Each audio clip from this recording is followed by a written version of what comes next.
selamat pagi anak-anak. Sekarang kita belajar tentang jenis-jenis pecahan. Kalian buka LKS Matematika halaman 10. Jenis-jenis pecahan, ada pecahan biasa, pecahan campuran, pecahan desimal, persen. Nah, jenis pecahan biasa itu pecahan biasa yang kemarin-kemarin sudah kita pelajari, itu pecahan biasa. Kalau pecahan campuran, nanti ada di depan pecahan itu ada angkanya, entah 1, 2, 3, 4 dan seterusnya. Misalnya nanti ada 1, 3/4. Kalian buka aja bukunya, nanti bisa lihat bedanya. Kemudian pecahan desimal biasanya pakai koma. Pecahan desimal biasanya pakai koma, entah itu 0,5, 0,1, 0,3, ada juga 1,7, 1,5, 5,3, itu namanya pecahan desimal.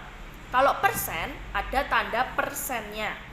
Nanti kalau persen itu biasanya per 100. Oke, nanti kita bahas di sini ya. Nah, kita lihat di sini. Ini namanya pecahan biasa.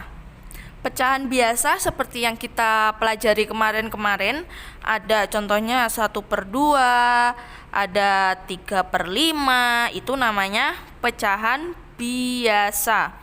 Di sini ada contoh pecahan murni dan tidak murni. Kenapa? Karena di sini pecahan murni dan pecahan tidak murni. Pecahan murni adalah pecahan dengan pembilang kurang dari atau sama dengan penyebut. Jadi pembilang atasnya, pembilang kan yang atasnya itu kurang dari yang bawah. Kalau contohnya ini 1/3. 1 itu kan kurang dari 3. Kemudian 4/5. 4 itu kurang dari 5. 7/10. 7-nya kurang dari 10. Jadi pecahan murni itu pembilangnya kurang dari atau sama dengan penyebut. Atau sama dengan penyebut misalnya 1/1 atau 2/2, itu juga pecahan murni. Kemudian pecahan tidak murni. Pecahan tidak murni adalah pecahan dengan pembilang lebih besar dari penyebut. Jadi atasnya itu lebih besar dari bawahnya. Kan yang bawah penyebut, yang atas itu namanya pembilang. Ini pecahan biasa. Kemudian pecahan campuran. Pecahan yang terdiri atas 2 bagian, yaitu bilangan asli dan pecahan biasa. Bilangan asli kemarin dari berapa? Dari 1, 2, 3 dan seterusnya. Ini yang depan ini namanya bilangan asli. Kemudian digabungkan atau ditambahkan dengan pecahan biasa. Contohnya ada bisa 2, 1/4, ada 3, 5/8. Itu namanya pecahan campuran. Kalau pecahan campuran, biar gampangnya, di depan ada angka. Di depan pecahan ada angka. Itu pecahan campuran. Pecahan desimal, pecahan yang penyebutnya merupakan bilangan kelipatan 10. Dalam hal ini pecahan desimal memuat tanda koma. Jadi ada komanya, misalnya 0,5, misalnya 3,4, kan koma, nggak apa-apa dong. Nah, itu bisa contoh desimal. Kalau persen, itu penyebutnya pasti 100. Bisa juga dipakein simbol atau tanda. Boleh kita bilangnya tanda ya. Pakai tanda persen. Ini namanya persen. Persen. Contohnya 18%. Ini bacanya 18%. Artinya berarti 18/100. Kalau misalnya Bu Anis punya contoh 7%. Kalau 7% berarti 7/100.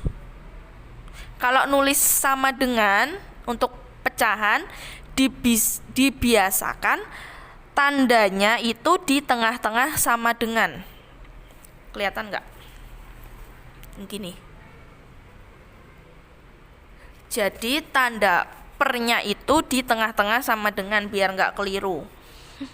Bisa juga misalnya 851%. Itu berarti 851 per 100. Paham ya? Nah, sekarang hubungan antar pecahan. Pecahan memiliki berbagai macam bentuk. Bentuk-bentuk tersebut berhubungan satu sama lain. Pecahan bentuk biasa dapat diubah ke dalam bentuk lainnya. Begitu pula sebaliknya.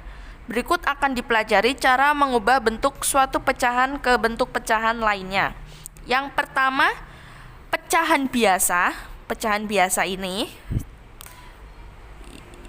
diubah ke bentuk desimal. Duh, pusing Bu.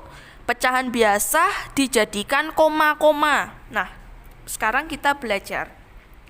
Contohnya, ubahlah pecahan 1/2 ke bentuk desimal. Kalau mencari ke bentuk desimal, kita usahakan penyebutnya itu diganti menjadi per 10, per 100, atau per 1000. Contohnya 1/2. 1/2 itu bisa duanya dijadikan 10. 10 dibagi 2, 5. Berarti bisa kita kalikan 5. Jadi 5/10 sama dengan 0,5. Baik, kalau per 10 ini 5 dibagi 10, nolnya pindah di depan 5. Kita pakaiin koma. Paham? Contoh lagi, misalnya 1/4. 1/4 itu berarti 4 kali berapa? Hasilnya bisa antara 10, 100, atau 1000. Contohnya kita kalikan, kita jadikan 100, jadi dikalikan 25. Panjang. Ingat, cara membuat pernya itu di tengah-tengah sama dengan. Berarti di sini 4 kali 25. Kalau bawah kali 25, atas juga harus dikali 25.